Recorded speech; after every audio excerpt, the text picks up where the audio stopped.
अस्सलामु अलैकुम वरहमतुल्लाहि वबरकातुहू। जी तो सिक्स क्लास जो आज का आप लोगों का टॉपिक है वो है इम्पोर्टेंस ऑफ फोल्डर।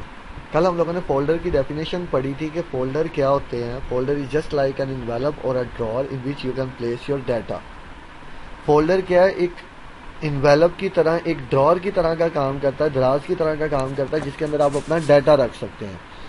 अब अगर बात है कि इम्पोर्टेंस ऑफ फोल्डर की, कि इसकी अहमियत क्या, फ़ायदा क्या, क्यों इसकी ज़रूरत है, तो बेटा आप लोग, अगर हम लोग अपने घर में देखें तो घर में हमारे दराज क्या काम करते हैं। मेरे पास, अगर मैं अपनी एग्जांपल बात करूं, मेरे पास अगर एक दराज है तो मैं क्या करूंगा, अपना मोबाइल फ़ोन, अपना चार्जर, अपनी कीज़, अपना वॉलेट, इस तरह की जो मेरी चीज़ें हैं जो मुझे लगता है इधर उधर गुम हो सकती हैं, मैं रख के कहीं और भूल सकता हूँ, तो मैं क्या करूंगा, उनको अपने ड्रॉअर के अंदर रख दूंगा ताकि जब भी मुझे ज़रूरत पड़ेगी मुझे पता होगा कि मैंने अपने दराज के अंदर वो चीज़ें रखी थी, तो मैं आसानी से उन्हें खोल के वहां से निकाल सकता हूँ।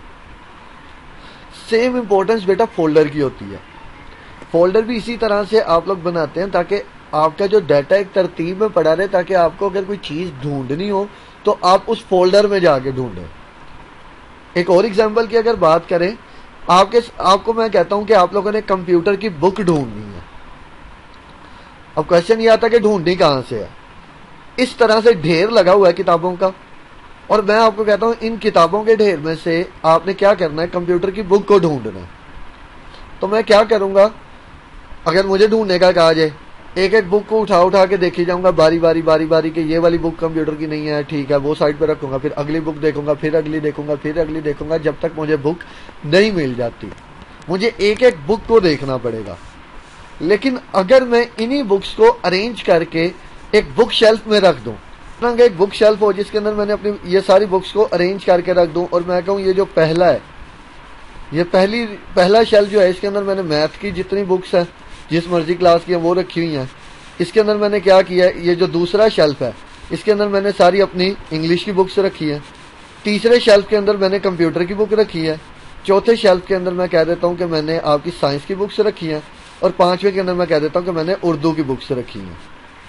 अब मुझे पता है कि तीसरे शेल्फ में मैंने अगर कंप्यूटर की रखी थी, तो जब भी मैंने कंप्यूटर की बुक ढूंढनी है तो मैं इस शेल्फ के अंदर से बुक्स को सर्च करूंगा, तो मुझे बुक सर्च करना काफी आसान हो जाएगा। और एक काम मैं और कर सकता हूँ कि सबसे पहले यहाँ पे 1 क्लास की रखूँ, फिर 2 क्लास की, फिर 3 क्लास की।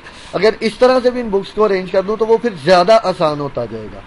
तो इस तरह से बेटा ये आपकी फोल्डर की इंपॉर्टेंट है। अब जिस तरह से यहाँ पे मैंने शेल्फ असाइन किया है बुक्स को, कि पहला शेल्फ मैथ का, दूसरा आपका इंग्लिश का, तीसरा कंप्यूटर का, सेम उसी तरह से मैं कंप्यूटर के अंदर फोल्डर बनाता हूँ कि मैं कहता हूँ ये फोल्डर जो है साइंस का है, उसके बाद फोल्डर मैथ का आ जाएगा, फिर मैं कह दूंगा इंग्लिश का आ जाएगा, और फिर मैं कह दूंगा कंप्यूटर का आ जाएगा।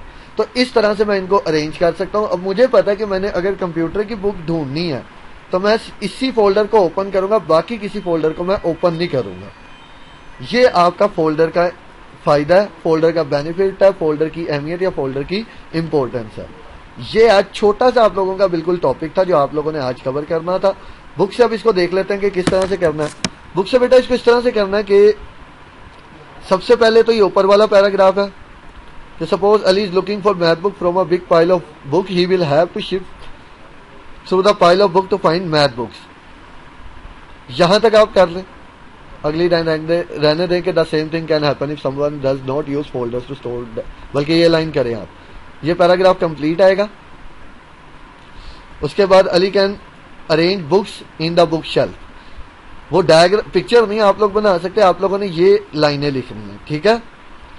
उसके बाद अब जाहिर सी बात है, जब अली ने बुक ढूंढनी है तो वो क्या करेगा, इस शेल्फ में से ढूंढना आसान होगा। कि similarly data in a computer can be organised in the same way with the help of folders. यहां तक आप लोग लिख देंगे। नीचे जो फोल्डर्स हैं, ये अगर छोटी सी लाइन है, आपने क्या करना है, नीचे ये जो लिखा हुआ है कि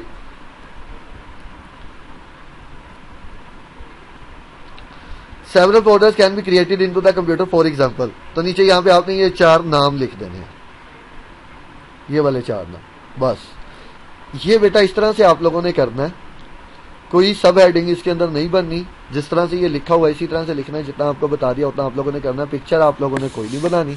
तो होपफुली आपको आज का लेक्चर समझ आ गया होगा, लेकिन अगर किसी को समझ नहीं आया तो मैं बार बार कहता हूँ वो मैसेज करके व्हाट्सएप ग्रुप में अपना वो क्वेश्चन बता सकता है, तो इंशाल्लाह उसका वो इश्यू, वो क्वेश्चन सोल्व कर दिया जाएगा। अपना ख्याल रखिएगा बेटा। अल्लाह हाफिज़।